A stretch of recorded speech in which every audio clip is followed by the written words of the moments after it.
As Lee mentioned, of course, and as Sade just did, Brooklyn was the bullseye for the storm, at least those morning bans. And take a look at this image from Park Slope. Cars, look at that, literally floating on the street, overtaken by that water. And nearby South Slope, a food delivery man pedaled through the flooding towards Prospect Park. If you had to walk, I did today. Hope you had, and you got wet, Sade. Hope you had a good pair of rain boots. Sade did not. I did not. Like this woman in Coney Island. And Johnny Fernandez has been in Brooklyn all day for us. He's live in Bergen Beach. It's looking pretty good where you are now, Johnny.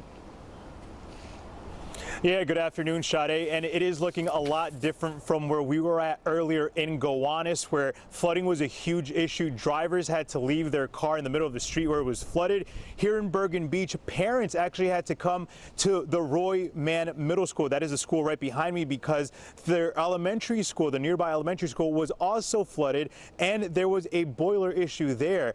Although everyone was worried, everyone is relieved that everyone is safe. And again, they are warning everyone out there to be careful because of the flooding. From the trains to the streets, Mother Nature came in full force throughout New York City. Brooklyn resident Tiffany took a bold approach by walking through a flooded street in Gowanus to reach her final destination. She says desperate times call for desperate measures, especially after the trains were flooded. It was a hassle walking through all that water, though. But I made it, though. For some drivers, they had to make a quick decision and leave their cars in the middle of the street. As cars were towed away, owners would soon discover they had a monsoon of problems.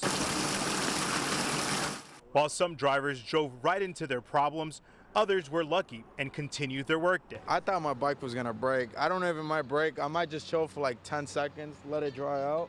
But I think we should be good. In South Brooklyn, parents from PS 312 were on alert after receiving this message about the school being evacuated and students being brought to a nearby school. The problem was a smoking boiler due to flooding in the school's basement. How'd you get here? From the other school? What? You guys walked here? So they walked here in the rain. Everyone looks kind of frantic in there. Everyone's a little stressed out. Mayor Adams addressed the issue and backed up Chancellor David Banks on his decision to keep schools open. As you see, the decision was the right decision. We do not have any issues, dangerous issues at our schools. Our children are in the schools. They're properly being educated.